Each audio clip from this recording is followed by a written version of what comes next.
kaya pinag-redundancy kasi naka-AD kami since 2005 Assumption jurisdiction, which is yung nangyari na tuloy-tuloy na pagtanggal ng injunction.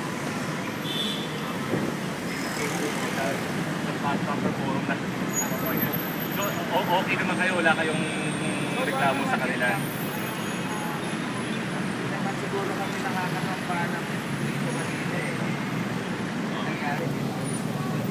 So, wala makaharap lang Ito, ang kausapin ninyo, yung Ayala Security Force. Hindi nga, kausap ko Yung na. kasi kaya, hindi ko naintindihan ang takbo rito ako, hindi ko masyado naintindihan. Yung Ayala Security Force, security guard nila yung naka-blue. Yung naka-blue na yun, nagpunta dyan na pinapatanggal yung mga banda nito sa inyo, taga Ayala Security Force yun.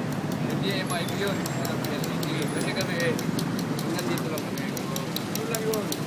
So, ito yung jurisdiction pala ng ano yun, ng Ayala. Ayan, lahat yung ano yan. Meron silang nabilihin na property na dito ng Ayala. Di ba? Ayaw ko magpakilala ng Ayala ka rin, hindi ko maalam eh.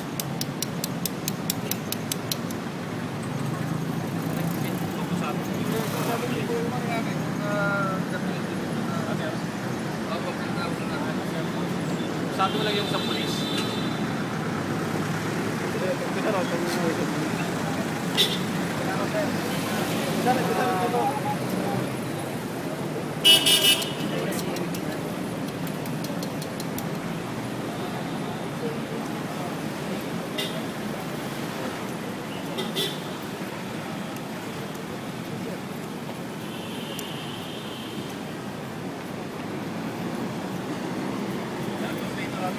Sa Department of Labor. Check ko lang po yung nila dito, isa na order nila. Oo.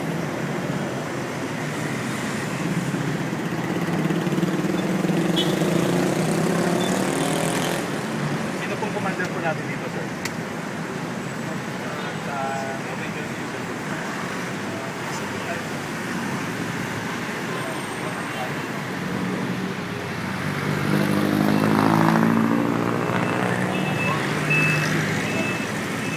Nakapal ko yan sa report din natin dati. Oo, sa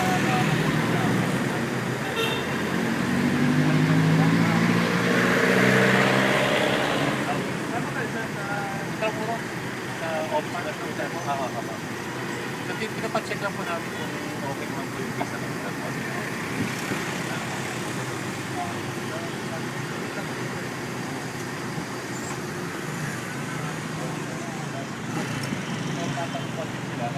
Ayala Property Sata.